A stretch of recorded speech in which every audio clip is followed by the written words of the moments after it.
Rolling.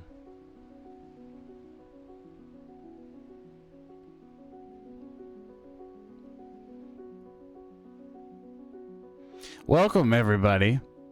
Welcome to Best Boys of Film Podcast, an amateur film study podcast for the average Joe, the buffest buffs, and the cringest bingers. I'm your host, JP, and I'm joined by my brother, professional Hollywood videographer, Kory. Hit Cavish. Or with a story. Or I with don't a know. story. I forgot. I didn't mean to start it, but it worked. It worked. I got it. It's whatever you want me to be. Your Kory with a story with a K. For now, at least. And For cool. K for cool. And yeah, we're here. This is an exciting episode. This one's been circled on the calendar for months. Big time. It's honestly setting off movie season, like new movie season. Yeah, this is the first big release of the last couple months that I've genuinely been like, I can't wait to see this. This is a big day for me. There's so many movies coming out. So many movies coming out that can't even fit them all in our busy schedules. It's true. It's getting tough. The pickings are getting slim. The people demand our opinions, and there's only two of us. Yeah, there's only so many Hours. bros. So many bros. But here we are with we got our still suits on. We're well hydrated. We're heading out into the desert. And can't wait for my body to filter and absorb my urine and fecal matter back into my pee-pee and my poo-poo. And can't wait to drink my pee-pee and poo-poo. Yeah. I hope you guys are thirsty. So. Because it's going to be dry out there on this one. It's going to be dry in the desert. It's going to be dry in that desert. Oh, yeah, the thirst. So, Dune. I guess we should start this off with a little introduction of our personal histories with the film. I believe we touched upon it at the end of the last episode. But if you want to, our father is really into Dune. And he's my dad has a very eclectic taste. That is the easiest way to describe it. He randomly will be into some, highbrow shit. He'll be into some lowbrow shit. He'll give anything country of origin a try. To put it plainly, he's watched everything on Netflix. Everything. Doesn't matter what it is. Every region. Anything. Yeah. He'll watch anything. He'll watch anything. And no matter how trash or even if it's good. Honestly, I could credit my dad for exposing me to a lot of, even though I wouldn't consider dad a nerd in any respect, he's exposed me to video games. He's exposed me to anime. He's the one who exposed me to weird artsy shit. Just because of that, that's what he's into. Dune is an example of one of these things. Yeah. He's into the books, actually. He's read a lot. He has read all of them, the whole series, as well as the I think the guy, Frank Herbert's son picks up and does more after his death. Dad's read those. And I even have Dad's original copy, which I've actually started rereading since our watch of these films. Interesting. I'm hooked. Isn't it like 900 pages? No, it's not that long. I forget how many pages it is, but it's not 900. It's not 900 pages. It's a whole. It's a series though, so like it's not short. Interesting, because I would say it's shorter. I think it's shorter than the first Song, Ice and Fire. Interesting, because I was doing research into this. I was reading that the original book was a collection of like monthly short stories that was then rearranged and adapted into a huge book that debuted at like 900 pages or something. I didn't read that at all. But also could just be the physical size of the book. If it's a smaller book, it'll be more pages. The original book, written by Frank Herbert, came out in 1965, and this is, a wave of science fiction came in the 60s. The late 60s was a 2001: A Space Odyssey, which kind of launched everything into the 70s, which is why they wanted to adapt Dune. I feel like Dune, I see a lot of parallels with the Song and Ice and Fire series. I know it's the second time I brought it up, but the theme, like some of the themes, so many things I think are influenced by this work.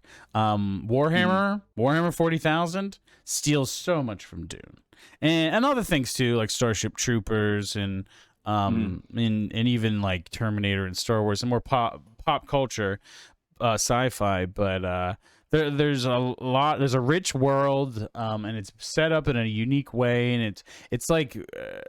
You can tell that there's a people the authors are students of history and the world history and how things have ideas spread and I believe it's supposed to be Dune is intended to be a cautionary tale about charismatic leaders is what a thing that I kept seeing that comes up, and on its surface it does seem like a kind of stereotypical savior hero's journey, but it's not, and that's one thing that the new film makes sure is clear versus the old film.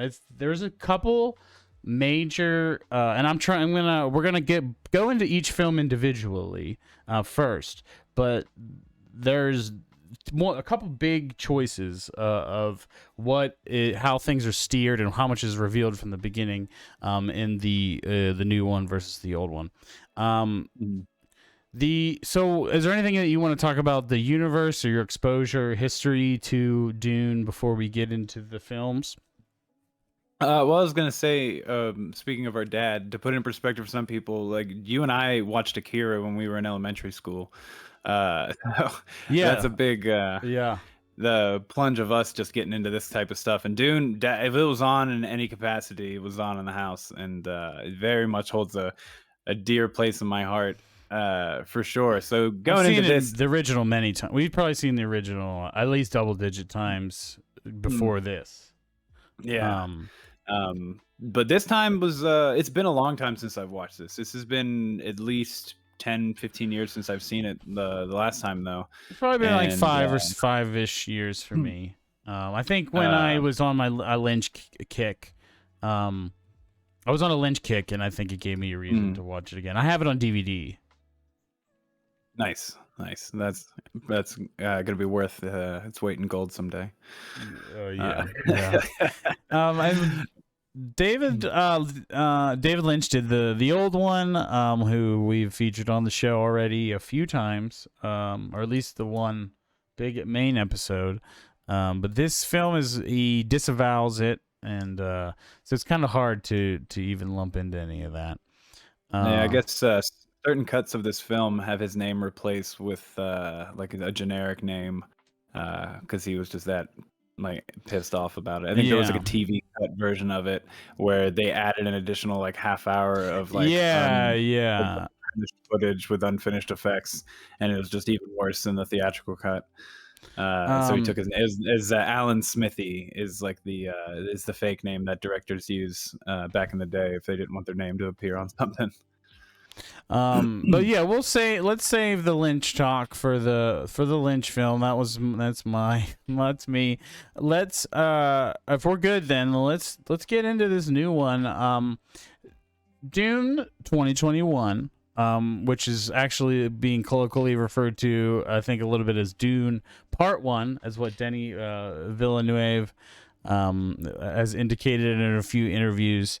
So we just saw Blade Runner 2049 last week as kind of a pseudo prep for this, and I see a lot of similar stylistic threads in terms of like the coloring and the tones, but this is definitely its own thing. It's its own take on Dune. I don't think we've seen Dune portrayed in this way before, and other iterations, but I think it really encapsulated the vibe in this modern era, the styles of science fiction of the modern age, and obviously Denis doing Arrival and Blade Runner and Mm, Multiple big science fiction films now, mm. three in a row, really. Um, what is that? What do you think about all that? It's interesting. It's like where Ridley Scott in the 80s was like your big sci-fi director between Aliens and the original Blade Runner and such. Denny, I feel like, has taken the role of like the modern day sci-fi like director, like but different than like a Spielberg, because where his is more family friendly stuff. This is more, um, I feel like, is more about like the seriousness of the situations in the films and the more like uh like human elements to it. There, But there, his there's but, definitely uh, like element muted emotion yeah. of the at least this and Blade Runner. Um, Mm, there it's very muted, and I think that's a stylistic through line through both movies. yeah, and even with Arrival too, you have that kind of too, where a lot of I feel like Amy Adams's um character like feelings and stuff are just shown visually with a lot of those like dreamy sequences where she can't tell if it's like in back in time or in the regular, if they're just dreams or whatever. But this definitely, especially after watching Blade Runner, like solidified, like in my opinion, what his style is for these big sci-fi budgets. Because like if you go back to movies like Prisoners and stuff, they're pretty dialogue heavy, and it's a much smaller scale thing. But I think he's done a very good job in trying to create these bigger worlds and have them feel like lived in, and have them feel like big scale. That's what I'm trying to say. There's a lot of things in both this and Blade Runner where you really get the perspective of just how small the people are in this world, and just how vast the things can be, and where it almost makes the main characters feel kind of insignificant to just what the entire world is around them, but we just happen to be following them in this moment. Less with Dune, because Dune is, you have your messiah or your figure in this one, so it's a little different. But So, I let me just be flat out. I like this movie a lot, and I like it. I think that the biggest I think it's given it a lot of room, and that's a big thing about Blade Runner, as well as it has a lot of space. Like, even though there's a lot happening, like, I wouldn't mm, characterize either of the movies as boring at all. There's action in almost every scene. Especially, mm, there's more action in Dune than I would say there is in Blade Runner. There definitely. is way less like standing and slow walking or whatever. Mm, Like, there is that. There is that. Don't get me wrong. But I think it's like this balance that's, I think he's finding a balance that is much more even, composed compared to Blade Runner. Shit. No, I'm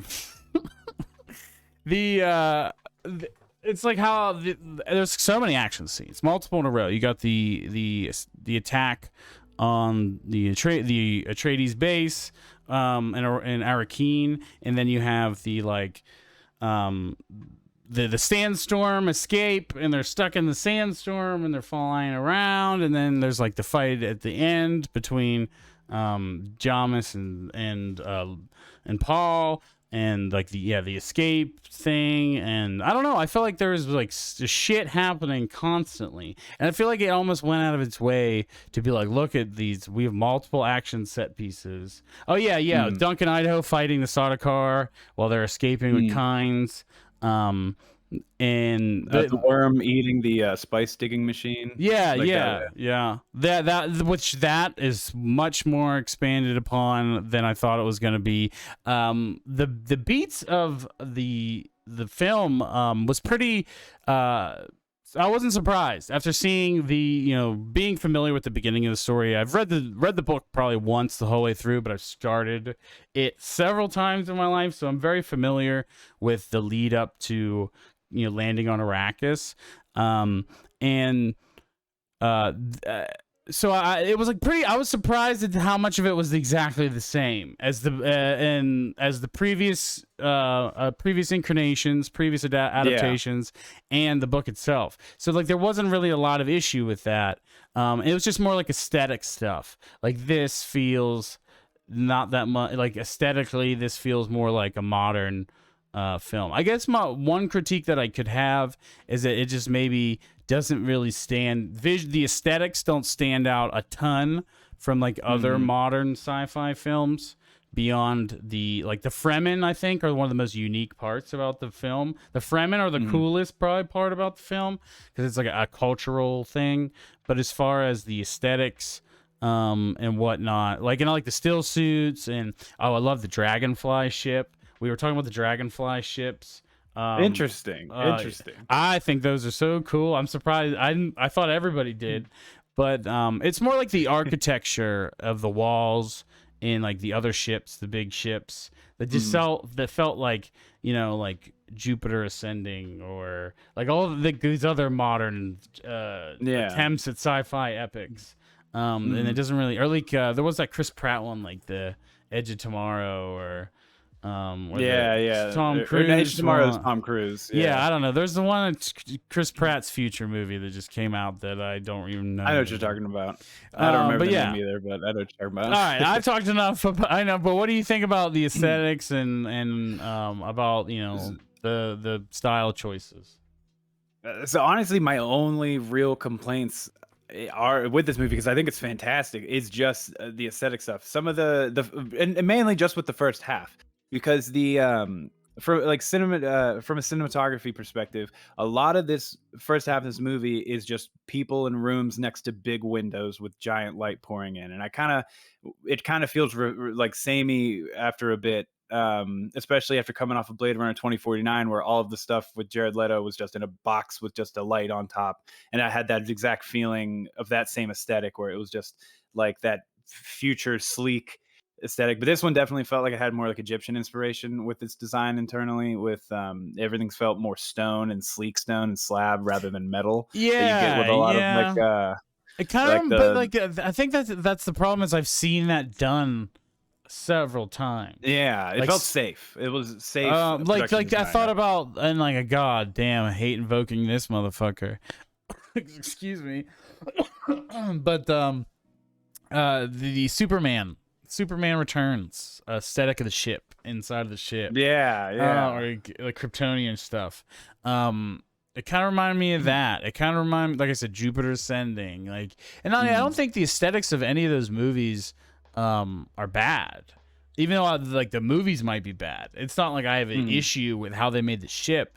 It's more so that it feels like it might date it a little bit. And that's my only worry. And it's not even that I don't like it. It's just that I feel like I have seen this, and I'm afraid that it'll date it to the 2010s, the latter half of the 2010s, rather than stand out on its own visually, which is like Dune. I think with other incarnations, and we'll get into that. The comparison of the aesthetics and the other adaptations. There is something that stands out a little bit more about it. I like it. I think it's fine. I don't really have an issue with it. I don't think it looks bad or ugly or anything like that. But that is probably like getting this out of the way. These are pretty much my only issues with the film at all. I like what I like what he did with the story. I like what they did with the characters. I think a lot of the performances and casting's better, but not all of them. I have a couple characters I'm gonna get it where you're going to get into, but I largely have no problems with really the movie. And I think the biggest thing about this is it is paced, in my opinion, very well. Like I said, being able to let them scenes breathe, but also have these action, these peaks and valleys of action, and these quiet moments of like figuring out what the fuck is going on and where do we go next. Yeah. I like that this is about 10 minutes shorter than Blade Runner 2049, and I felt like that helped a lot. Which 10 minutes doesn't feel like a lot, but when you're pushing, once you hit over 2.5 hours, every 5 minutes feels like it could be a 10, 20 minutes. And I feel like that alone was a big help with this, because of the pacing and everything. It felt nice. The only like slow, quote unquote slow bits I would say is in the beginning, where you're kind of just getting your exposition and your world building. See, um I like that. I think that that's the time that you like. When else are you gonna do that? It's like this is your immersion. yeah. This is your wading into the pool of the world of Mm. Dune, and I liked seeing. Like honestly, I could watch that first part over and over again just to pick out, oh, who's this, what are these people, like just the Mm. spacing guild. And it's kind of like and like the planet of Caliban, which is interesting, the choices on there versus the others. I think in the book Mm. it's supposed to be rainy. They talk about it being rainy, but this actually just brings up the point I wanted to say, is that this film is much more bright Mm. than I thought it was going to be. And I think it makes sense because they're on a desert. Deserts are bright. But even in the Yeah. beginning, like the Atreides planet of Caliban or Caladan, I don't remember what it's called. But it is much more bright than I thought it was going to be for like a stormy sea kind of planet. Yeah, it's like you can still see everything, but it still feels. I still think that stuff has that like darker, gritty, like muted color sci-fi look It still. washed out. But Everything's washed out. yeah, It's but washed there's out no like white and hard. gray, and then Yeah. washed out yellows, oranges, and tans. Yeah, and the only time I really feel like you get anything that's too dark is on those interiors where it's just the big window light, but everybody But stands it's right still next to like, the and it's windows in so those white. scenes. The light is So very you white. see, yeah. And that kind of goes back to just like you were saying talking about this potentially dating it with the production design, and I feel like it was just something little like all the sets. It was just like you have Paul eating with his mother and like practicing the voice thing. But it's just like a table and chairs, and there's like nothing else in the room, or like there's or like the training Everything's room is very just a desk. minimal. That's Yeah, it doesn't that's feel the other lived in. that I think that's what also makes me it reminds me of other modern sci-fi stuff. It's not, it's the Yeah. aesthetic and also how minimal everything is. Like there's not a lot of shit. Whereas, and I think like with the light and the dark, I think about Blade Runner 2049 versus the old Blade Runner. That was like one of the first things we pointed out, is that the old Blade Runner is super dark and it makes it even dirtier, grittier looking. Whereas the new Blade Runner, the lighting is much more bright and it's washed out just like this, but it's lit up. It's much more lit up, which makes it cleaner feeling. Yeah. And this movie is and like that's this, like with the old Blade Runner, new Blade Runner, and then this, and the other, is that is another contrast. And I didn't mean, I know I'm supposed to save this for the end, but it felt like an appropriate point to talk about it. For sure. Because the It's movie's almost very hard to lit talk up, about it without.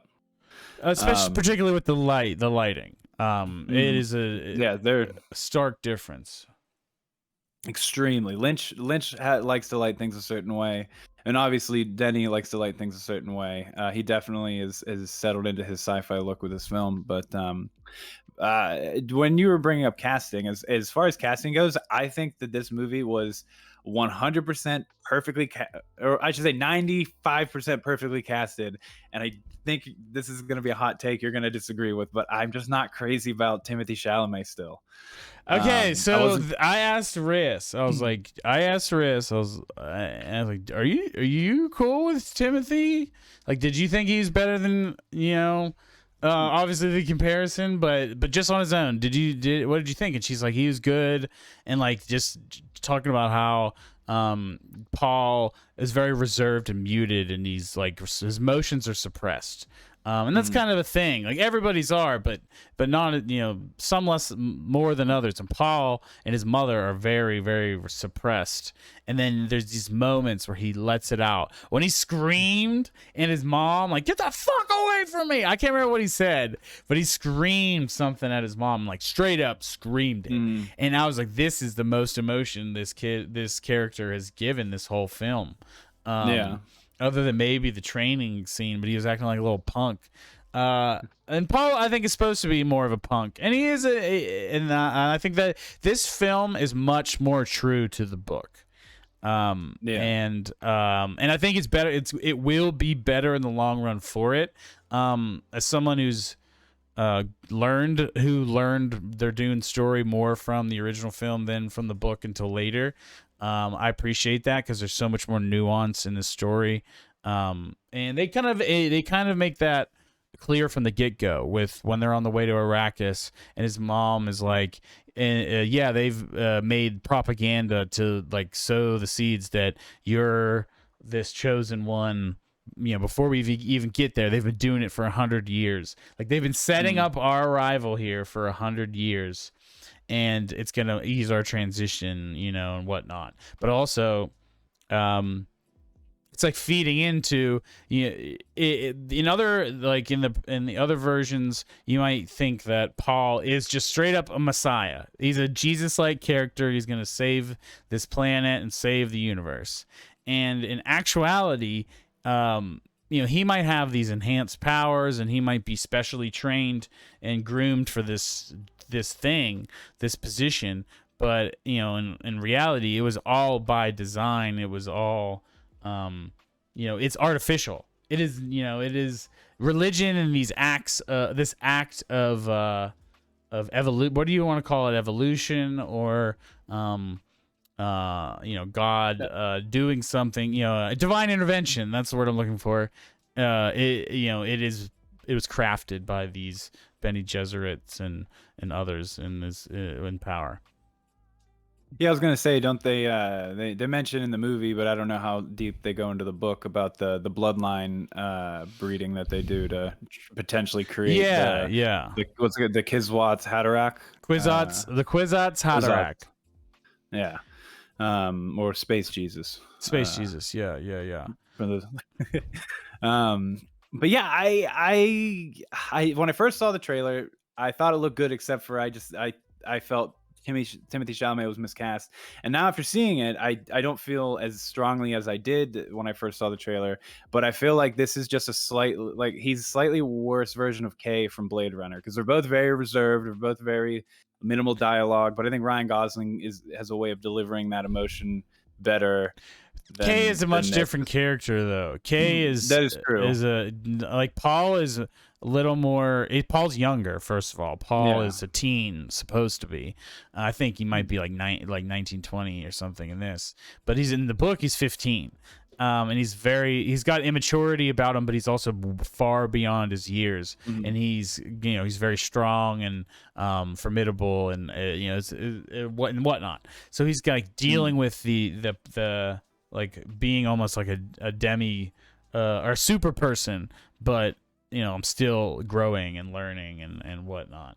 And it's like finding the confidence in himself, and that's really what the story is about.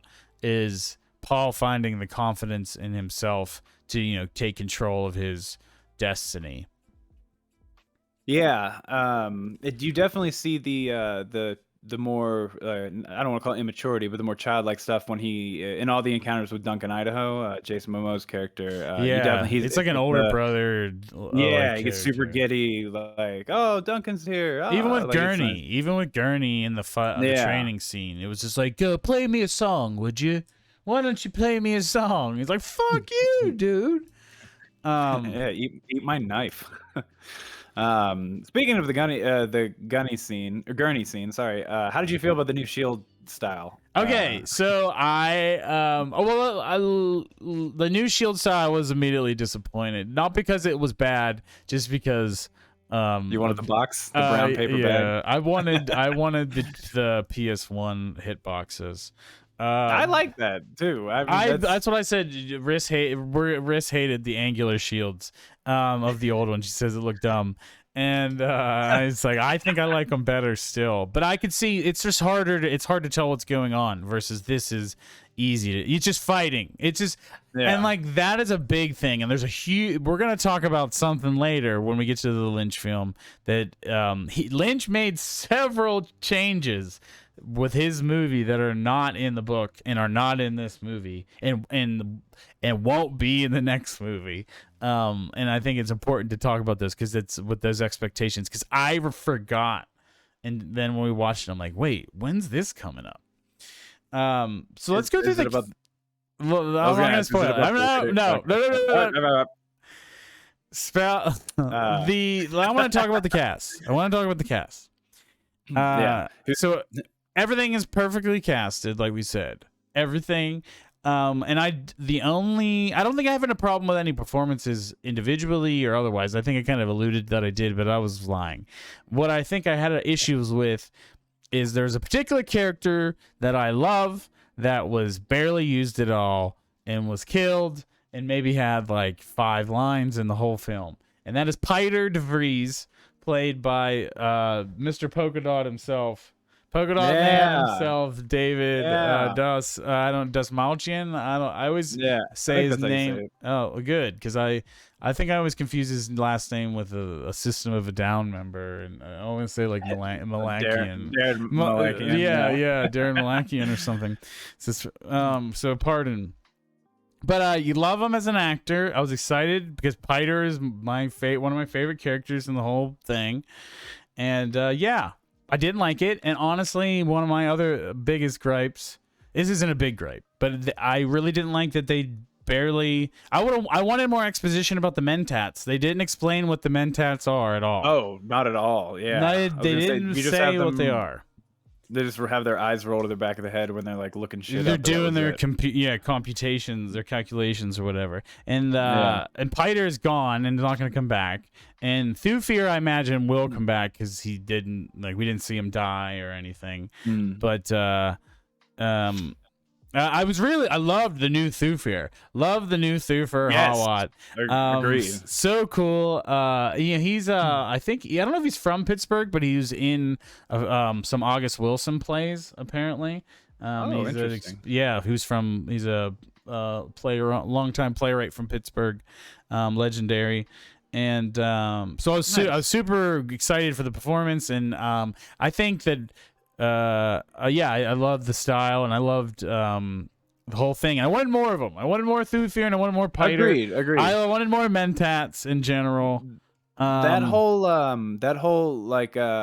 trio of Dr. Huey, Thufir, and Gurney, I feel like were a lot cut back in this one versus the other. And I kind of want, especially with Dr. Huey, not that I care about the character that much, but he doesn't have a lot of screen time in this one. And so whenever he turns heel at one point, it just kind of isn't very impactful, I guess, because he's not set up to be anybody. He has a scene with each of the main characters. But they're very short. He has more scenes though than like Thufir does. But I think that his death was very unceremonious, and was like kind of like, oh, I killed your wife, you're dead. It's over. Yeah. It just didn't seem like a big deal. Whereas in it's very much a big moment in other versions of Dune. So I think that those aren't things that made me mad. And it's just I expected it to be one way and it wasn't that way. Also, the character, the Shadout Mapes, has a much smaller role in this one than she does in the book or in the other adaptations. And I don't. That didn't bother me though. I think that some of that made sense. I thought that they were going to be, I guess, to spend as much time as they did on the setup and before the attack. But I thought that it was actually, this was going to be mostly about the Atreides setting up on Arrakis and trying to find the spies and trying to find the sabotage devices. And then in the battle, that battle was going to be like the big action set piece in the third act, and then they were going to escape, and then they were going to run away to the Fremen, and that was going to be the end of the movie. And instead, it happens about halfway through. The sabotage stuff kind of doesn't really. They don't, like you said, they kind of rush through it a little bit. The hunter seeker scene was very they didn't really describe I don't want to compare it to the other meetings, but they explain it a little bit more because of how I guess it presented and how that movie presents its dialogue and its characters and stuff in this. It just felt like the I Hunter thought he Secret said thing the just felt same like thing though. He essentially said the same thing. He said what it does. the They said that it's from a spy. They made it like the same things basically happened. It was just a little quicker. yeah. Because I But didn't bring that up because I didn't have a problem with that. Sorry, go ahead. What else was I gonna say? But the other thing was I felt like the battle was gonna be bigger. I felt like the battle in this movie was a lot more subdued, and it was less about It the felt big to me. hard. It felt big to me. It just they didn't show it all. They kind of just like Yeah, cut it halfway through, and we were left to not to like we only know what Paul and Jessica know. Yeah, and I feel like the Duke, Idaho was most of the Duncan, main Idaho. focus on that. I'm sorry, Duke. Yeah, Duncan, Idaho was the main focus of that stuff too, because he's got an expanded role in this.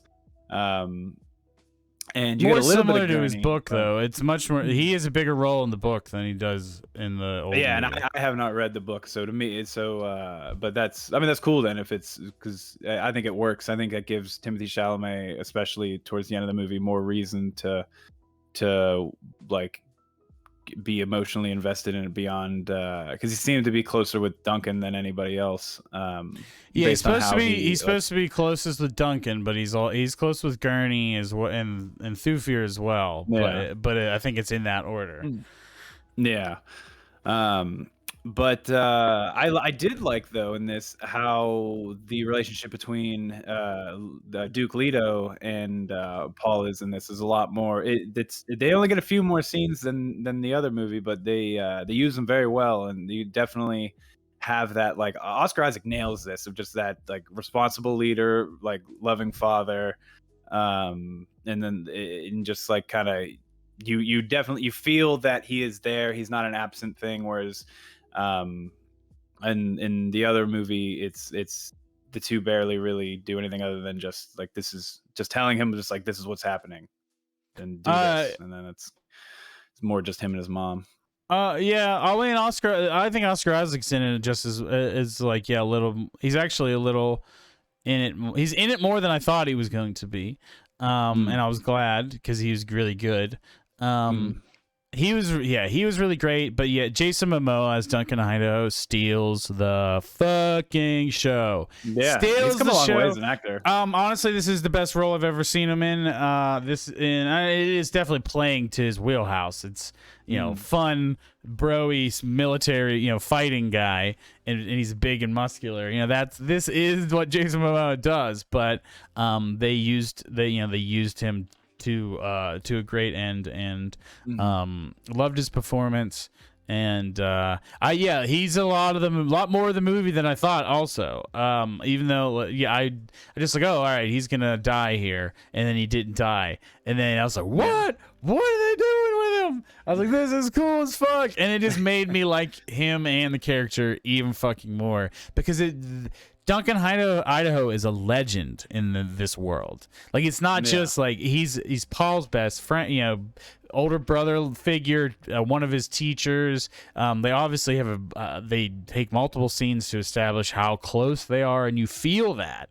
So it's supposed to be a huge fucking deal when he dies, and then it's the impact is felt here, and it's done right, and I think that is one of the biggest corrections. I would say is with this, along with the pacing, the getting it more closely to the novel, which is much more nuanced, and then this kind of shit, like with Duncan Idaho and characters like that. There's like just such an impact to that moment, and I think is done well. Same with all the Stilgar stuff, and that's who I'm going to talk about next. Stilgar, perfectly casted. The Fremen in general are handled so much better. The Fremen are actually developed in this one half of the movie, have gotten so much development and like time, and like you care about them, and you you see them in a different light, in the modern age, like the Atreides are colonizers essentially to them, but all the Harkonnen were before, and it's like the enemy, my enemy is my friend, and the whole scene where Javier Bardem kills it. So good. And the scene when he walks in and spits on the ground in front of the Duke and Gurney freaks out, who Josh Brolin is also perfectly casted.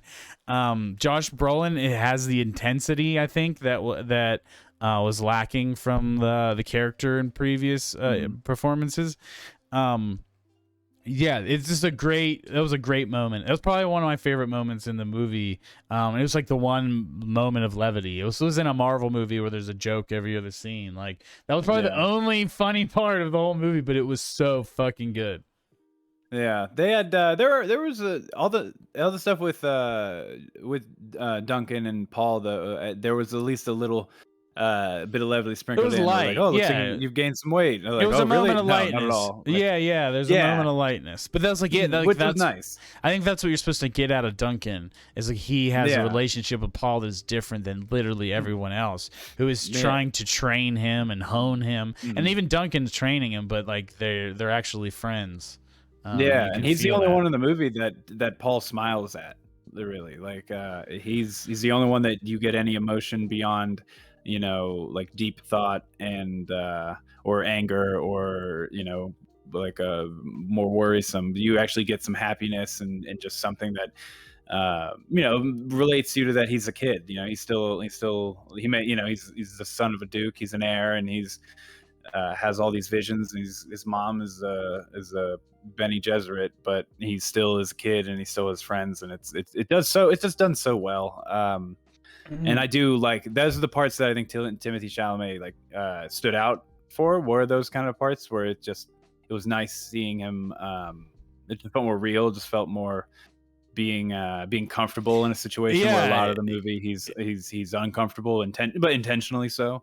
I really felt like he was trying to grapple with like all this shit being thrust upon him. This role. Not only are you going to be you're the Duke now, but you're also you're the only man who is essentially a Bene Gesserit. You are also have Mentat level capabilities. You fight. You have Atreides battle training. Like, you are a bad motherfucker, and if you just need confidence in yourself. And you just like, you're so much that it's meant for you, and you like, the moments of let's run away. I think Lady Jessica, played by Rebecca Ferguson, at one point it says let's get off world. Like, she just wants those Fremen to help them get off world, and Paul realizing that he's really been dwelling on these visions he's been having. And I think we need to move on to the plot, and the visions are really the core part of the film. Like, at first I thought, okay, visions, cool. Here we're gonna have some dream sequences, all right. But the visions are actually mean so much, and they're used in a way that I've really never seen it used before. Specifically, the vision of Jamis, where he sees him as a friend. He has visions also of Zendaya, of Chani, as sometimes as a lover, as sometimes as a friend and a guide, sometimes as murders him, kills him. And it's really speaks to, he has these visions, but they are not always reliable, and it's not always what's going to happen. And it might be, this is another path that could be had, but it doesn't necessarily mean that this is what is going to happen. And ultimately is up to you to choose the path and choose the destiny, take control. And then so in the end of the movie, when Paul has the honor fight with Jamis to have them accepted into the Fremen, and we think that Jamis can't die. Like, he's not going to die. Like, and Paul thinks that also. Paul's like, I can't kill you. You're in my future. I can't kill you. You're a friend to me. We are friends. He honestly almost acts like, we like that we are friends. And this Jamis guy is so fucking pissed off and insulted and whatever. And they fight, and Paul wins. And his mom says to Stilgar, like, he's never killed a man before. And it's not even just that he's never killed a man before, because he's been training all of his life to kill a man. It's that, I'm killing a friend in another time, like in my future, a future friend. And I think there's so much power to that. And that's when I realized, like, fuck, like, this movie is something else. Like, this is on something else than your average, than your average. And other adaptations and other kinds of sci-fi movies, I hate time travel unless it is done and handled with respect, and I think this is cool because it's more about premonitions and whatnot, and he's not some infallible god that can like use his voice to crack open the ground. He has something, he has something, and he's kind of grappling with that. Yeah, it is cool to have the oh God, I just lost it. But sorry, with the vision stuff, I like that it's kind of a subverting of a different kind of expectation. Whereas, like, in a lot of movies, you'll have you're expecting the twist to be something in the main thing, rather than it be like the vision happens. Where, like you're saying, when there's a vision, it usually happens in movies. Yeah. So that was very interesting with that. I felt like, from the way that they did the visions, though, I felt was cleaner and a little more simpler, but still effective because of what it's shooting. Whereas, and we'll talk in the next one. I feel really like you can't resist comparing. I know, I want to so bad. Just wait, just say you said what you said and move on. But I did like, though, that when he first gets the spice, when they're trying to rescue the people off of the ships with the when the sandworm's going to eat the spice harvester, and that's his first like big whiff of spice all up in him. Oh yeah, that's something that is something that is much more elaborated on, and I think is an important part from the book. Is like the spice coming to Arrakis is what triggers this change in him, and not only and it's what these events is what turns him into a man. So there's like the coming of age, but also like they awaken his powers. Yeah, I like that. I'm always a big fan when it's used well of sound going out, and it's just silence. And the way that they brought that back in, where it was like a flash cut or like a jump cut between I'm sorry, not jump cut, a match cut between Paul on his knees and just by himself, and it's dead silent, and then everything comes back in, and it match cuts to I can't remember if it was his dad or if it was I don't think it was Duncan, but they grabbed Paul's shoulder, and Wiggs was like, "Let's go, we gotta go," because like the worm's about to show up. And I really like that kind of like jump in it, because it very much felt how in reality where you're just zoned the fuck out, and sometimes it just takes that physical thing of somebody bumping you, and you're just like, oh, like jumped right back into it. I like that. I thought that was cool. I would have liked if they showed more physical spice, but I guess that's the thing is like in Arrakis, it's like everywhere, it's in the air. So like I get that's fine. So we're going a little long on this, but I think it's necessary. Just a couple things we haven't talked about yet that I think we should is, what did you think about the Baron, played by Stellan Skarsgård, Vladimir Harkonnen? Absolutely. I have a follow-up question for you after this, but I absolutely love. This is Stellan Skarsgård, correct? Yes, Stellan. Yes, the patriarch of the clan, the patriarch of the Skarsgård house of Skarsgård. Yeah, House Skarsgård. But yeah, oh my God, perfect casting, perfect prosthetics. Like, it looks so good. I was a little sad that they toned down the hamminess. But at the same time, that's not how he is in the book. That's why he's not like that in the book. We'll get to that. Gotcha. We'll get to that. But I love just disappointed that there wasn't a lot of him in it. I feel like his scenes are very calculated to drip feed you to want more in the sequel. Like I feel like a lot of the parts with the Harkonnen, I They're definitely very feel like are they setting like up for the sequel. they definitely want to make you want more.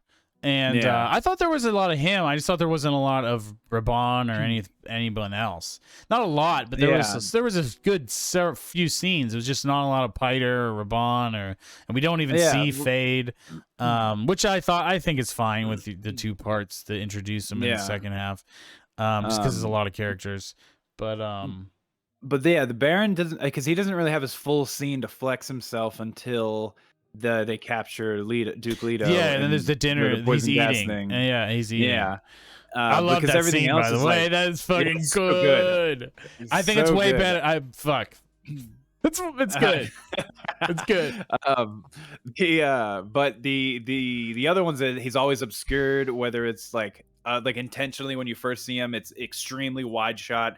They're really just not showing you what he's like really nitty gritty looking like, or he's coming out of the mud bath, he's still obscured, or Yeah, he's he's fully behind the naked, table. He's sitting and behind the table.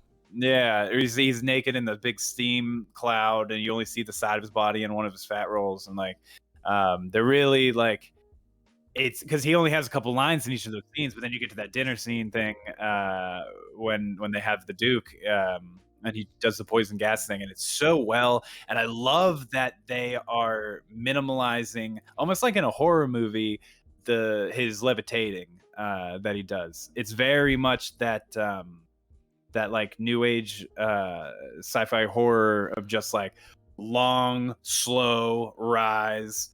Nothing like you're just.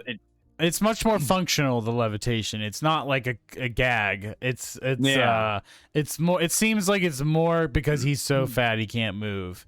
And not because it's visually really funny. To see Fat Man fly. Yeah, but it's very eerie. It adds it's creepy. to his Yeah, it's absolutely creepy. He looks like a big baby. He's smooth. Because he's smooth, and like that's, but he's the character is supposed to be and very intelligent, sadistic, but not like a super villain. Like he's a real character. He's just he wants to consume, and he wants to squeeze resources out of people and places and things. So I wanted to ask you, it's a big controversy just with myself. How did you feel about the changing of the pronunciation from Harkonnen to apparently Harkonnen? Harkonnen is also the official pronunciation. No. Yeah, that's the problem. Everything you think is official was changed for the 1984 movie. That's what I'm excited to get into. A lot of what we were as your foundation for Dune is a lie, and it's okay. It's okay. Yeah. But Harkonnen just sounds so much cooler. I think Harkonnen also sounds cooler, and it took me a little while to get used to it. I now like both, but I still say Harkonnen. I will still say Harkonnen. Forever and always. Always and forever. Yes. But interesting tidbit. So do you remember the Killzone series on PlayStation? Yeah. So the Hellgast, they were partly modeled off of 84's Dune's House Harkonnen, soldiers and such, but instead of being ginger, they made them bald and all that stuff. All of the Harkonnen in this movie look identical to the Hellgast from Killzone, which are all pale, bald, all black. They're definitely a more modern. They look like a more modern version, and I like that they differentiated the Harkonnen troops from the Sardaukar much more, which because it's a big deal like that the Sardaukar are there and helping because they're the Emperor's troops. And they're like these elite terror troops. I liked the way that all the bad guy troops looked. I liked the way their armor and shit looked more than the Fremen's armor. Really, I don't know. Kind of in the Atreides armor, battle armor. Like I think I like the bad guys stuff looks better. Yeah, that and the Sardaukar armor looks super cool, like the white with the visors and shit. But I was gonna say was badass.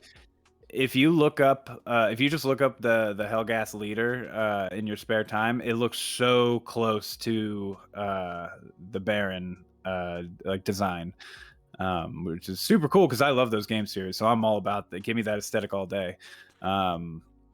But yeah, he's so casted so well in this, even though he only has a handful of lines. It's just so visually, all of the Harkonnen stuff is And the Batista's perfect. also really well casted. Oh, I was so like, good. yeah, he's like probably the first guy I'd think of to play Raban. So, Mhm. and he doesn't need to have a lot of lines because he just looks scary, and we see him Yeah. decapitate a few guys, and that's that. Now I love to see him outside of just Drax, because you don't want to get guys like that typecasted as being just like your muscle bound, like kind of dumb guy for jokes. And it's nice seeing him in both of the even though there are smaller roles in these movies, but Blade Runner in this one, he does it so well. He's very good with like less dialogue, but being able to show more through physical emotion. But hopefully keep seeing him in more stuff. So I know we've been talking a lot about the male characters. I did want to shout out Stephen McKinley Henderson is the name of the guy who plays Thufir. We didn't say that earlier. But the female characters are all great as well. Like we did talk about Rebecca Ferguson, but I wanted to talk about Dr. Kynes, played by I lost it. But Dr. Kynes is also one of my favorite characters, and she goes out in such a badass way. Versus the other movie. And the other movie is a classic, is also a classic, but she, like the way there's like a worm, she brings a worm and she's gonna ride it away, or so she has the tools, like she's gonna ride it, and you're like, oh shit, no way, no way, and like we're like putting it together. We see what is she gonna do? What is she gonna do? And then the worm's coming, and then she gets caught. And Sharon Duncan Brewster is the name of the actress. I was just about to say that. She's on I know her from Doctor Who, and she's in a ton of BBC stuff. But and then she starts pounding on the sand with the thumper, and she's, you guys, like, I only serve Al Shaloud, which is like the name of the big ass worm. And so fucking cool. That was probably also up there with the spitting as my favorite moment of the movie. Yeah, I was convinced. I was like, oh, they're doing worm riding this early. Like, this is it was so cool. It was such a little glimpse for those in the know. And otherwise, it's just like, what is she doing with the tools? These are they look like rock climbing tools, and they look really cool. I think. Go ahead. I was gonna say, I wanted to talk about the score very quickly. And yeah, a lot of people have been praising it. A lot of people have been praising it. It is very good, but I thought that this was kind of funny because I had a note written down here that says Denis Villeneuve takes us back to Themyscira, because once we get into the desert parts in the latter half of this movie, the dramatic lamentation music starts playing, and it sounds so much like the Zack Snyder. Okay, thank God you said that, because I forgot. Lamentation music is forever ruined for me because of the Snyder Cut. Forever. It is now a meme. That is another example of something that will date this movie, I think. Yeah. And like, people are fucking sucking this score off, and I think it's good. I think it is good. I think it's good. But it didn't like blow. Like, people are like, this is Hans Zimmer's best score ever. Or best score in years. Or like that's why. All right. So just I don't think we've disclaimed this yet, but we both watched this on HBO. And I think that is going to make a difference with the score. I'm always trying to make sure I can hear the dialogue, and the TV, with the TV speakers. So I really think that this is a movie, and I wanted to actually talk about this in a segment. But this is a movie that I think would highly benefit from theater watching over watching at home, for the sound, even more so the fucking beautiful visuals. Yeah, I watched it with surround sound at home, but the definitely it's not going to give you like. It's not the same. Like, at a theater, you're going to get 9.1 surround sound. It's just going to be fucking anus shivering, shattering. bass Yeah, and all that. It's quivering. just going to be great. Quivering. That was trying to think. But having said that, though, man, my issue with the Lamentation music isn't the fact that it's even in it. It's just when it's in it, it's loud. Like you have that lady just Yeah. screaming the lyrics. She's like, You know, for just like I like 50 that seconds that it holding was. notes. I like that it was loud that one time because it was just like it started just coming over everything, and I don't know. Yeah. It's just Zack Snyder ruined it. You can thank him. Don't thank me. Don't blame me. Blame him because What if Denny was inspired did by it like 10. He did it about 10 times in the Snyder cut. Yeah, that was the only thing I really noticed. But also, anyone who's, I mean, this is a good score. But if you're saying this is Hans Zimmer's best work, I mean, apparently you've never heard of a group called Toto. Yeah. All right. So with that, I think we should wrap up. Dune 2021. What do you give a movie like this? I think just to also preface this, it's very hard to score this film without knowing what the second half is. Yeah, because there's so much of the way they chose to end it on the note that they ended it. In the what the structure that they have so far, and like what is left out, like is not what is unresolved. It depends how they resolve some of this stuff. But what, as of right now, what would you say? Well, after I finished watching it, I texted you saying that I feel like this is a movie where I'm gonna end up loving after the sequel. So it's kind of hard to be objective about not knowing what happens in the sequel and stuff. We do know what happens. So like that's what I'm trying to also think about. Because it's like but I definitely like this more than Blade 2049. I gave that a 4, so I'm sitting at a 4.5 on this. I'm also at a 4.5. I tried to pull my mic away when I did that. Yeah, I'm also at a 4.5. I think this is a sci-fi great of our time. I know a lot of people like Blade Runner, but I think this is even better. And then I think that 2049 is probably a more cerebral film, but as far as somebody who's really into like political history and world history and like civilizations and like I said, I just said politics. This is so up my alley. And so many of the things that I'm into, I've been on a really big Warhammer kick the last year or so, and Warhammer steals everything from Dune. And that's what I realized, and I'm just so excited to dive into this world and understand it. Yeah, I am just so desperate for the sequel for this, and it's I not thought you were officially I thought you were gonna to score it lower than that, honestly, because I had a great time. It's just the Lynch movie is inferior, but I like it more, and we'll get into why when we. There are things I like more, and there are things that I like when you're comparing a movie 1-to-1. Or like especially when they're the same story, like I think there's always going to be choices that you're going to prefer in one and prefer in the other. I think that's like there's no way you're going to be like this top to bottom I like better. But this is let's talk about 1984's Dune, David Lynch's directed by David Lynch. So we gave a little preface earlier, but David Lynch refuses to talk about this in interviews. He doesn't want it associated with him.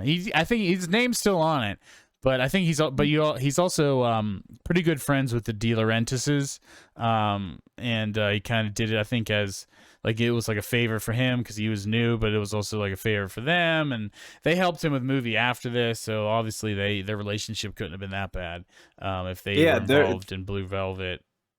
There is actually an interview I was days ago talk. It's from a couple years ago of him talking about the whole situation, and it just kept coming down to. He said, first off, he said this is the movie that made him only do movies where he has final cut. Yes, I've seen the same. I was going to say this too. This is his only movie where he didn't have final cut.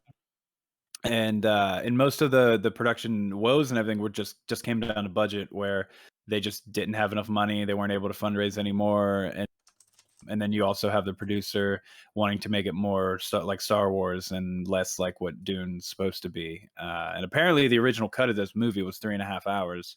But then it was just a lot of studio interference, and when the producer and Lynch linked up for Blue Velvet, that was what made the main reason why he agreed to work with them again, is they offered him final cut from the get-go after Dune flopped so hard. He did this after he did The Elephant Man. Yes. Which was I think it's his only film that got a bunch of Academy Award shit. I think it's his only film to win an Academy. Or no, it was only nominated. It was nominated for Best Picture, Best Director, Best Screenplay, Best Actor. So that's his acclaimed film. So it was basically, he had his ticket to do a big ass blockbuster, film. And we're in a post Star Wars world. By the time Dune 1984 came out, we had already had Return of the Jedi. And boy, if you compare the special effects of the Star Wars, even the first Star Wars, to Dune, it looks like Dune is a 70s movie, and it looks like Star Wars is a way ahead of its fucking time. And I said this to my partner who I watch this with.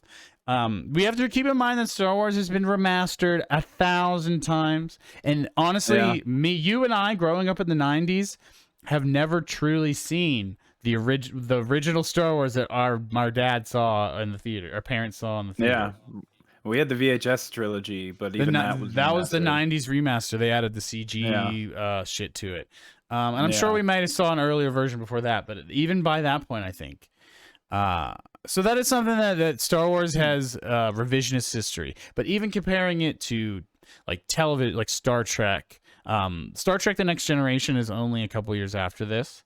The previous Star Trek movies, whatnot. Even 2001: A Space Odyssey we're fucking 12 years, or we're like 2 decades beyond it. This movie looks so dated. It looks like it's from 1978 or something like that. Blade Runner is 1982. I was gonna say 2 years older, but because they went with miniatures and did everything proper on a similar budget or smaller budget, I think it holds up so much better. Just because I don't know who did the VFX for Lynch's Dune, but it's just if it came down to money, I don't know, but it's a lot of it's bad. Some of it I think were his choices, like with the navigators and the space folding, like that all that shit looks very retro. With I don't know how they do it, but with how they do the stars and they're swirling and shit, all that looks very retro, but it works. Whereas my issues are more, even the worm could look better, but it doesn't look as bad as I thought it was going to look. There's the scene about in the middle of the film where Jessica and Paul are running from the worm. And they start falling on these rocks, and there's a thing, it's all sets. This whole movie is on a set. Everything is on a set, and this thing falls down, and he rolls, and he keeps rolling down these things on this set of rocks, and it looks like it is from a fucking Mystery Science Theater, Ed Wood sci-fi movie. You know what I mean? Yeah. And like that is like, I think that is the biggest issues with the movie, is the effects are very dated. But and I'm going to pass it back to you because I've been talking for a little bit. On the opposite side of that coin, the set design, some of the set design and the prop design, the costume designs are all fantastic. Fucking amazing! Down. Good. The still suits are. I think you can see the influence of the still suits on the modern still suits. They look for sure pretty similar. But man, like the Atreides uniforms and the Harkonnens, the soldiers, all the Sardaukar and the Harkonnens, it's very atomic age sci-fi, but it's also like it just works. Like they're wearing like these Yeah. black hazmat suits with the windows on them and Gatling guns. Like I don't know, it's retro future, but it works. And then 100%. the Empire, it's very ornate. Everything's engraved. Super big influence on Warhammer's Empire. Like all these Yeah. eagles and gold. Everything's gold. Very regal, like monarchy era regal look to it, I feel. Yeah. What? But so like, what do you think about the aesthetics? So forward thinking, I think. Like with a retro future thing, but at the same time, the also are very like dated with effects, and some of the sets I think being an ultimate hindrance to the immersion of the film. So I feel like it's the biggest weak point of the production design, because I absolutely love it. I love like the Bene Gesserit's design. They look great. Cool. I don't. Yeah, they look good. I love the design of the Navigator in the opening scene of the movie. I think that still to this day is creepy, but in a great way. I like the tank. I don't think I like it. I don't know if I like the space folding part, but the tank. That part's a little cheesy. I'm referring to the tank specifically. Yeah, the tank looks cool as fuck. Super cool. But the guild looks cool. I think this suffers from Lynch's lighting style of just throw light at everything. And because it's more like a lot of these sets, especially in the Harkonnen room, the green room, and in the Harkonnen. It looks like a TV it's very set. much like very much like a stage play or TV set, like a sitcom set. And that's the place that is the Harkonnen room, because we see like two rooms on this planet. We see a hallway and we see a room. They didn't even they didn't even put a roof on that set, and you can just see the stage lighting in the ceiling when he levitates beyond the walls. You could just tell that it's a set, and they were just like, all right, we'll just throw a ring of some tungsten lights up there, and it'll make it look like it's like industrial. And it doesn't like not work. It's just I love the green walls. It reminded me of old hospital. Like that like not mint, like a mint kind of green, like Scrubs. I really liked that, and like I liked the way the Harkonnens all look, and I think I like the pyramid that the Atreides were living in on Arrakis. Like I think it looked more like an old pyramid rather than a space pyramid like the new one. I liked now the sorry, but I like how the matte paintings, which goes to what your retro talk was about some of the effects. I like those, like this when they do the space travel, even though it's just like fading in a painting of a cylindrical ship coming into frame. That one I didn't mind. Playing stuff. I like there was one later though I didn't like. Because you have all those like the thin ships, and they're all flying and docking in, and like that worked for me. That looked fine. That looked fine. The space folding for sure is a little cheesy when it's just like it's like grain. It's just so grainy because it's like a lot of layers. It's like you can tell that there's like a lot of transparency layers over top of each other. So it's like it's very grainy, and it looks just not good.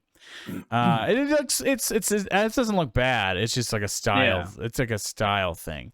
For sure.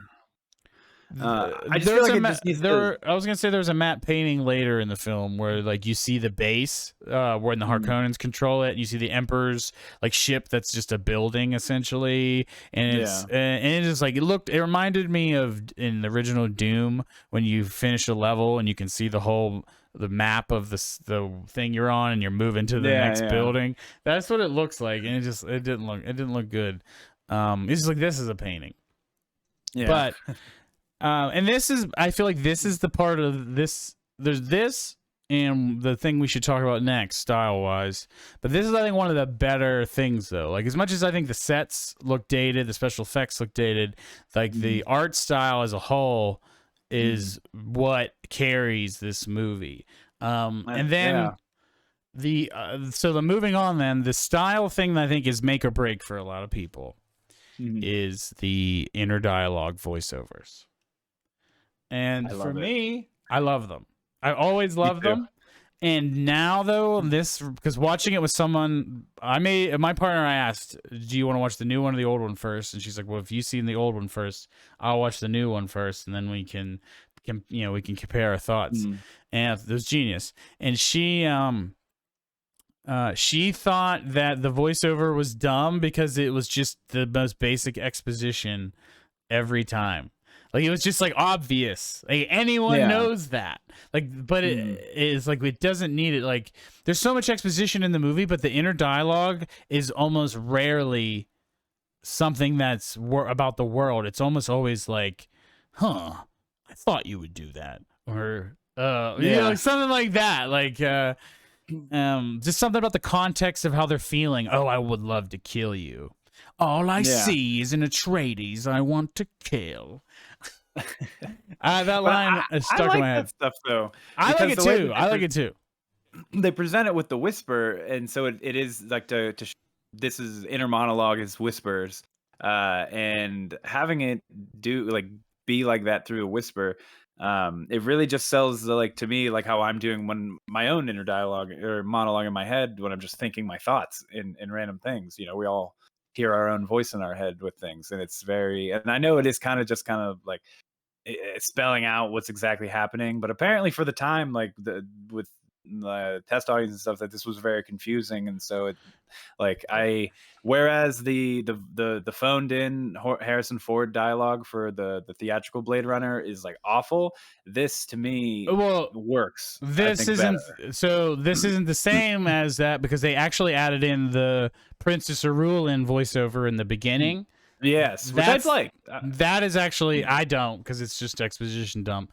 That is the same. The studio added that in, just like the studio added in the Blade Runner one and the theatrical cut.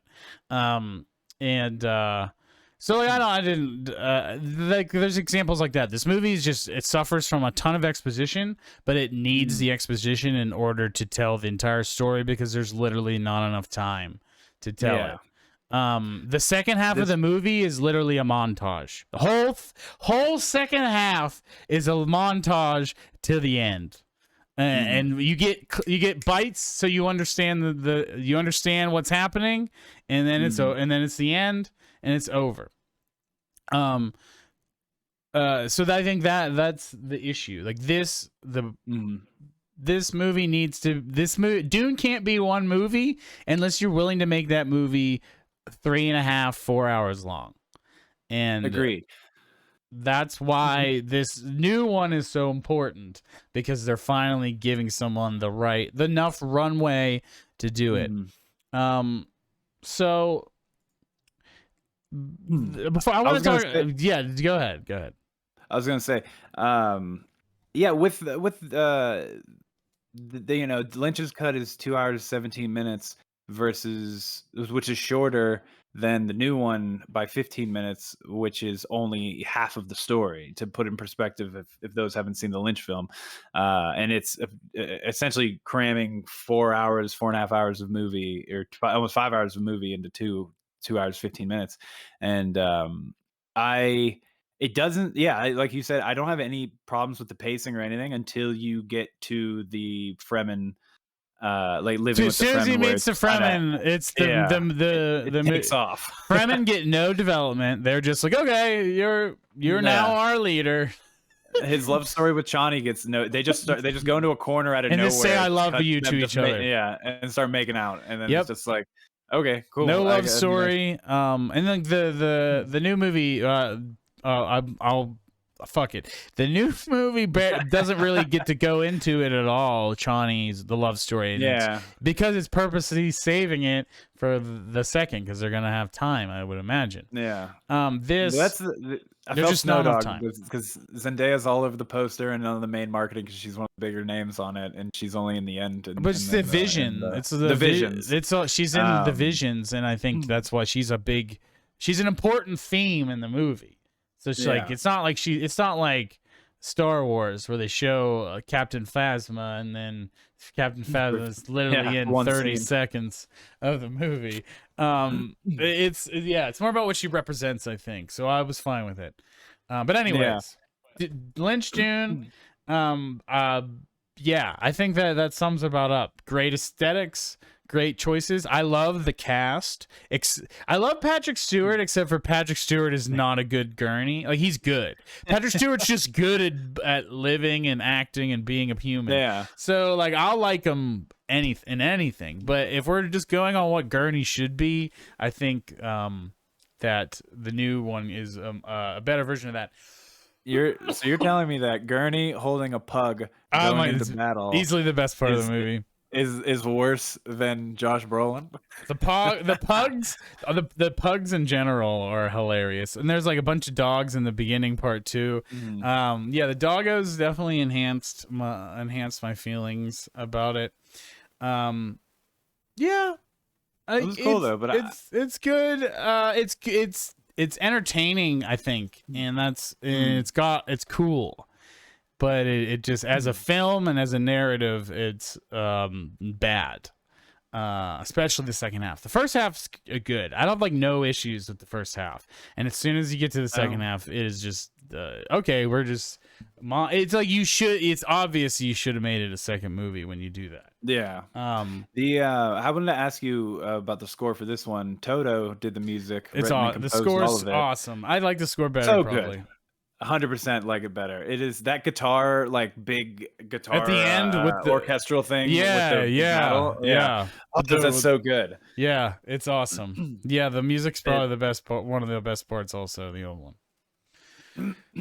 But I was gonna ask you, how did you feel about the two different Pauls? How do you feel Kyle MacLachlan versus Timothée Chalamet? Let's open it up. No more restrictions.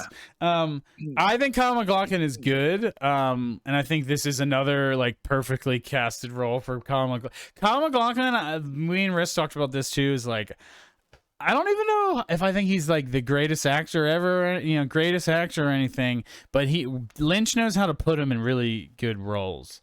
Because he has a pretentious, sophisticated, soft boy vibe, and that's he nailed it's good for this role. I think Timothy is better, and I think his character is better, but I think that Kyle MacLachlan is really good too, and I think if Kyle MacLachlan would have got what Timothy got, then I think he would have been just as good at it, or fine.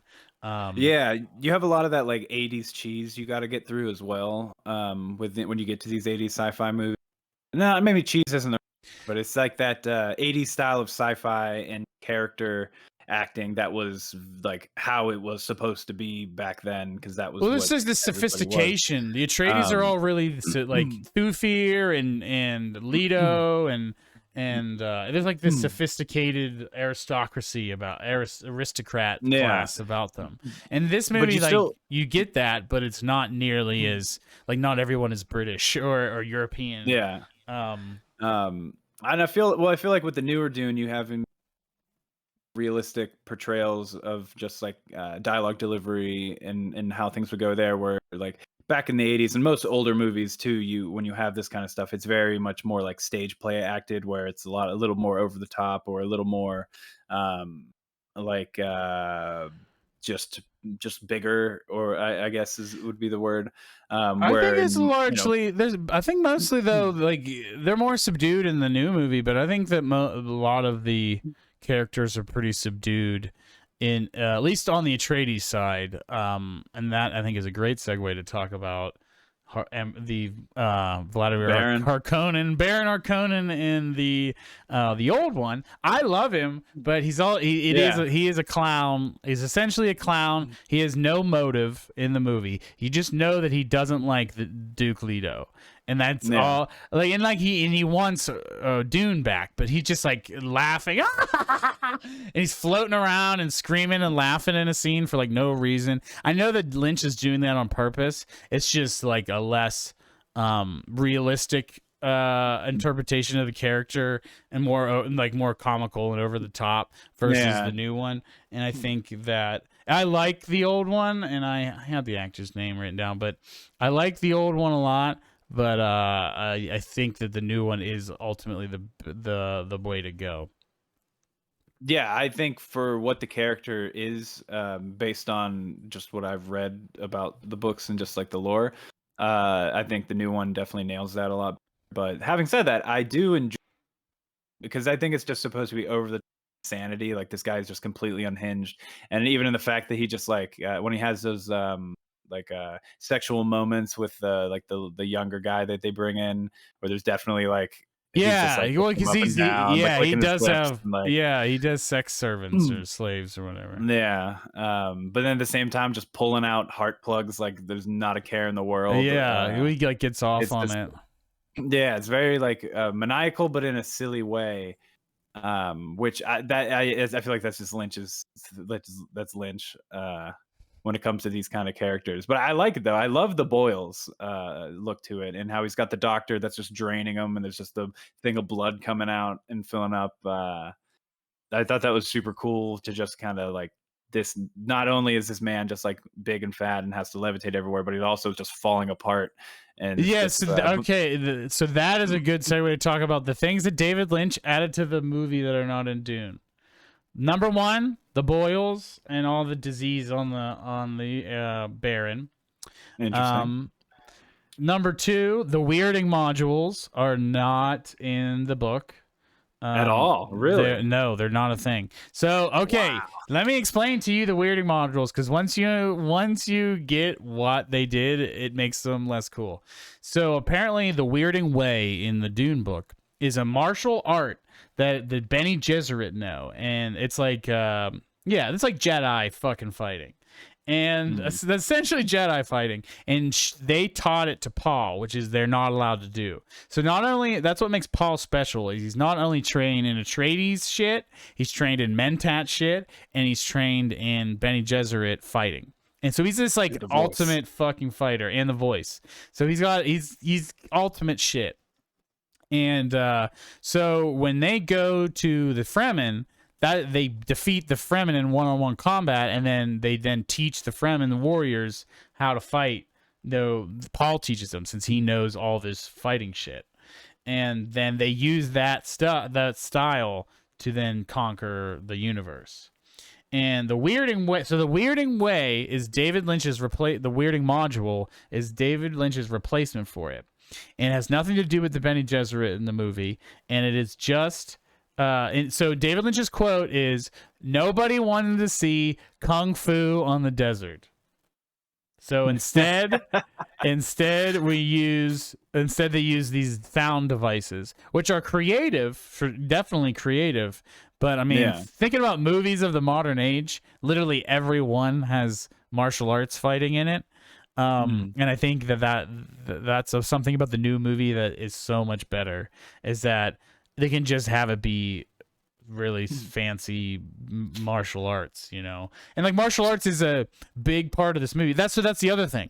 They took out all the melee shit. All the melee combat is how this world fights, because the shield belts would block bullets and projectiles because they move fast. So the slow blade penetrates the shield is supposed to illustrate to the audience that that's why the melee fight is, because you can control the speed and get through the shield versus a bullet will be stopped by the shield.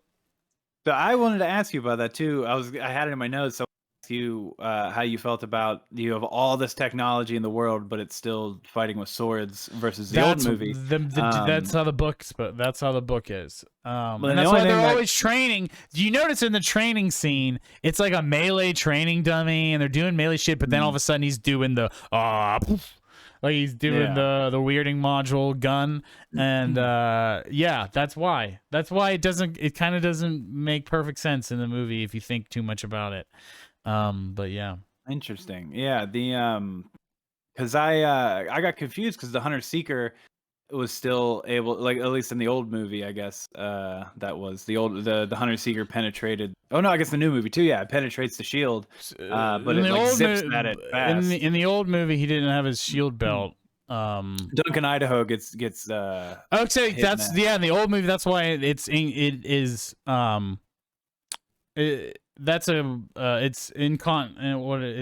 continuity. Yeah. because it's not a consistent thing because the shield doesn't really do anything. What is if it doesn't block a bullet and it can't block a blade, then what does it do? It does nothing. Yeah. The shield does nothing in the David Lynch movie, whereas in the new one, it can't block blades, but it can block projectiles. So that's the point of it.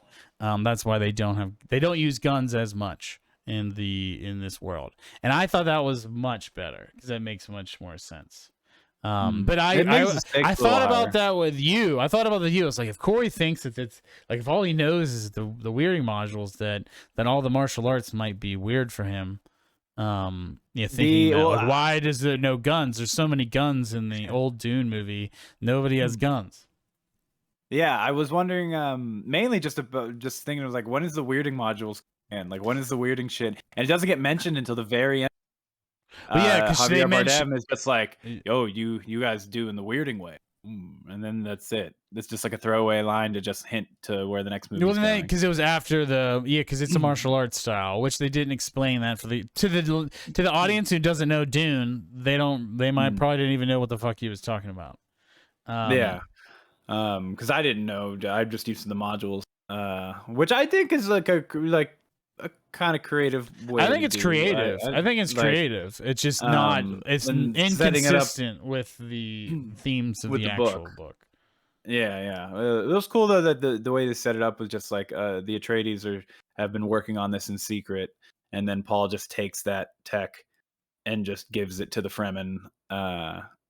Because the Atreides army got wiped out, essentially. I thought that was cool. But speaking of the Fremen, though, well, no, they had to build their own. They didn't even have. They didn't. Oh, that's right. That's why it's like they had to build their own, and it was fine. Like it made sense for that. I don't care about that. I just think that the martial arts thing makes much more sense when you understand the full picture of the thing. Like when you replace one piece, it makes the other pieces does not make as much sense, like the shield belts.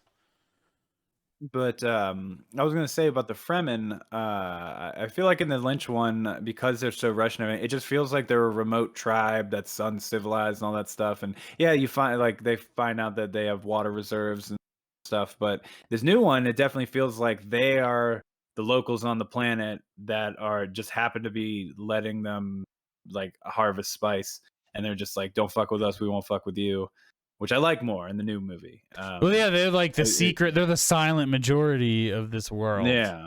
And I think that, it's super cool. So they're just like waiting, biding their time to rise up and take over the planet. So, here's another thing that was changed for the Lynch Dune. That does not rain in the end of the book. If it rained on Arrakis, it would kill the worms, which they need for, they worship the worms. They wouldn't want them to die. And doesn't the worms produce the water of life? Isn't water of life like the burn or worm excrement? The water of life, they produce the water of life, but the spice is worm poop. Oh, okay. I thought water of life was worm. They both excrement. Are. I think they both are. I don't know if they're both excrement, but they both come from the worms. Gotcha. But yeah, I mean, I how it ends with that rain scene. I mean, it works for this is Jesus, this is space Jesus, and that makes sense in that. But yeah, that's and he's not supposed to be space Jesus, and it makes it more ambiguous if he doesn't do shit like that. It's not that he's not supposed to be space Jesus; it's just not supposed to be. He's obviously a god. In your face, space Jesus. Yeah, it's supposed to be up for debate a little bit. The one casted characters, while I'm remembering this, that I think is better in the original than in the new one, and I know I complained about him earlier, but Brad Dourif's Piter is awesome and way better than, and because he gets that little thing and he says the thing they're supposed to say before they drink their shit. And I love him. He's a great character actor. He's in Deadwood. He's the doctor in Deadwood. He's so good. He's one of my favorite character actors, and this is my favorite role for him. And more Piter. Loved his eyebrows. A lot of great eyebrows in the old Dune. Yeah, I can see why Lot they of did big not. eyebrows. That's from the book. The eyebrows and the stained lips are from the book, and they did change that for the new one. Yeah, it's hard The to take someone seriously when you have they have Kool-Aid squirrel lips. tails. Yeah, Yeah, squirrel tail eyebrows and Kool-Aid lips. Yeah, I was gonna ask you, did you think so? They made the Kool-Aid lips instead, just like a little painted, like Yeah, line in the middle. I was fine with that. I thought it was fun. I think it makes it more aesthetic, more visually pleasing than Kool-Aid lips. And when you're doing a sleek sci-fi world, I don't think it's gonna having like just lips stained all the way down to here And wild eyebrows. Yeah, it's just not gonna play. I don't mean, that's think why so they made either. they made them all Helgast instead. No more gingers. Yeah, they probably. I bet you they chose that because they didn't want to be like offensive to like red-haired people. Yeah. Or just like it's like why I don't know. Maybe I don't know. I mean, I just figured it just go something that's just more. What is it? Because everyone's got such pale white skin. It's like there's no ethnicity in their race. The Baron is bald. The Baron is bald in the book, but I think the ginger thing is a thing, but I honestly don't remember. But yeah, that's about. I mean, so we didn't score the old ones. Do you want to do that?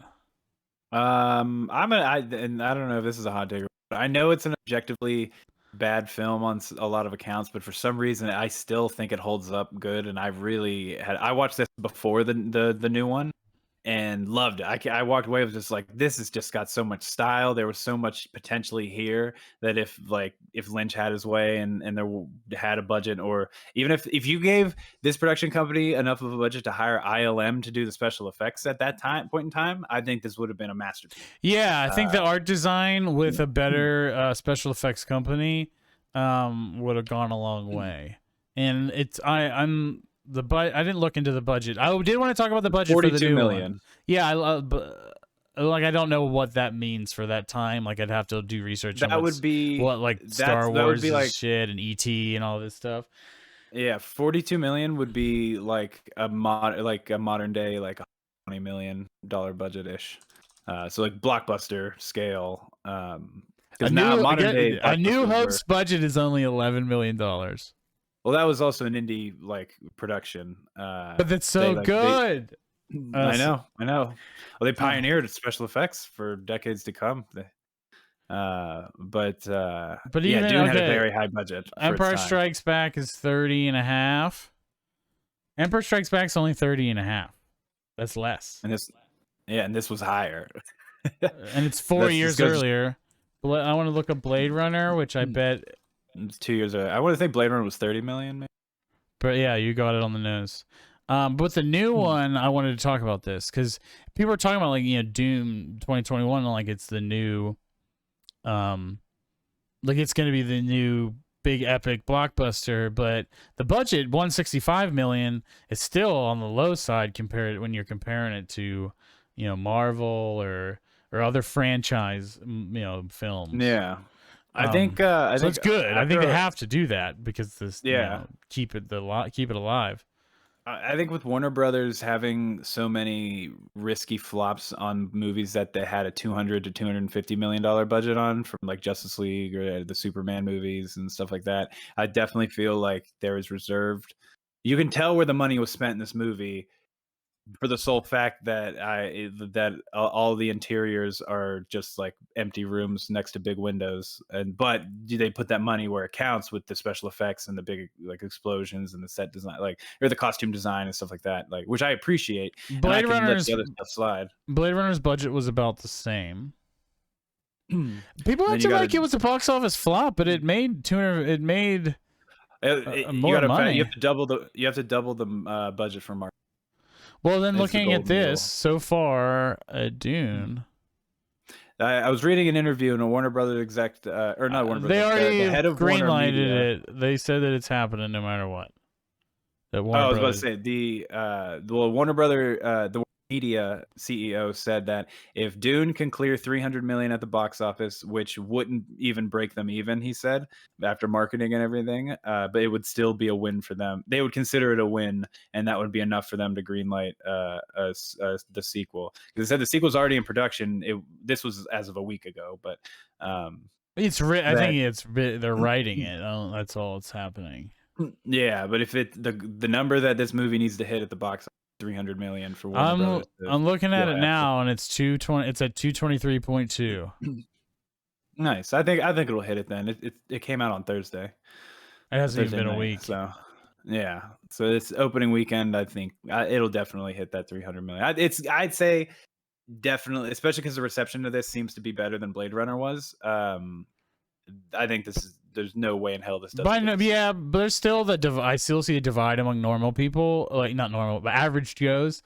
But it's definitely critically praised just as much as Blade Runner is.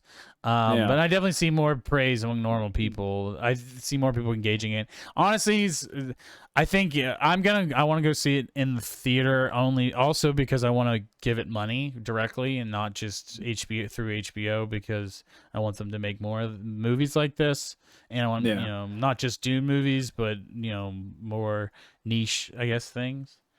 I read this morning too that it broke the record for the highest stream, the highest number of streams on an HBO Max debut so far. Wow, that's over the Warner Brothers movies. I think Zack Snyder's Justice League's in second place. Yeah, Justice League, Space Jam, Mortal Kombat. I think there's one other one. Suicide Squad. It should be up there, I would think. Yeah. But yeah, so that's a big deal too, and because they're taking a lot of because of the simultaneous release. I think that's why they're like, even if it doesn't make its money back at the box office, it's because of the simultaneous digital release. So I think having that in consideration, I think it's performing great for people still not 100% going back to the movies. And the fact that it was on streaming on day and date as theatrical, I think it's doing great. As far as like money wise. All right. Well, we changed subject before you gave your score for the. Sorry. And I'm giving it a 4 because I know it's member berries. I really like it. I love so much about the world. No. I'm giving it a 3. And I think it's because it is entertaining and has a lot of good in it, but ultimately is not a good film. So my love for it is, still puts it at a very watchable, entertaining position. So yes, 3. I can't believe you're giving it only a half less than the new one. I liked it so much. I had so much fun with it. It wasn't a hard watch. It was enjoyable for me at least. But I know it is enjoyable. It is enjoyable. It's just there's a lot more issues even than I remembered in previous watches this time, because I was looking for it, and no, but it's still good. And I think if you're really hungry for more Dune after the new one, definitely watch the old one. Definitely. I would highly recommend it. But all right, that wraps it up for the Dune episode. We're going long this week. Anything we want to shout out? Make sure you like and subscribe to us on all the things. Giving us likes help us get seen by the AIs and algorithms and and follows and all that. And reviews, whatever you're willing to do, give us a helping hand. Tell a friend, neighbor, tell a friend, and we'll be back next week. I am in the process of remembering what we have next week. There's nothing but movie season. A new movie season is going on. Next week we have it's our Halloween special. A Halloween special. Yeah, I was gonna say it's Night of the Living Dead, and we're gonna do all the Living Deads for George Romero. Oh, that's it. This is our only, like, when we were gonna do this originally, and but yeah, we're still doing this. George Romero and Pittsburgh's own, and we're gonna talk about some spoopies next week for Halloween. And as a quick bonus Halloween tidbit, I saw Halloween Kills in theaters this past week, and it's god awful. Do not see it. And that is all. Evil dies tonight. No, the fact, dude, that line is said literally 50 times. I watched the Riddler media video about it. It's really funny. Yeah. No, like I watched it too. They're spot on. It is every other line in this fucking movie is evil dies tonight. It's so bad. It's so bad. Like I thought the last one sucked, and I didn't think that you could do the character any more of a disservice. And it's so dog shit. But and that's coming from me, and I like a lot of dog shit, and it is. All right. It's bad. Speaking of dog shit, I'm getting hungry. So we'll see y'all next week with the Halloween episode. I think we should try to drop it on Halloween. I realize if we drop it on Monday, it'll be the 1st. So we'll try to get it out on the 31st. So you can enjoy your festivities. But yeah, get to watching them zombies, and we'll see you next week. Have a good one. See everybody. Bye.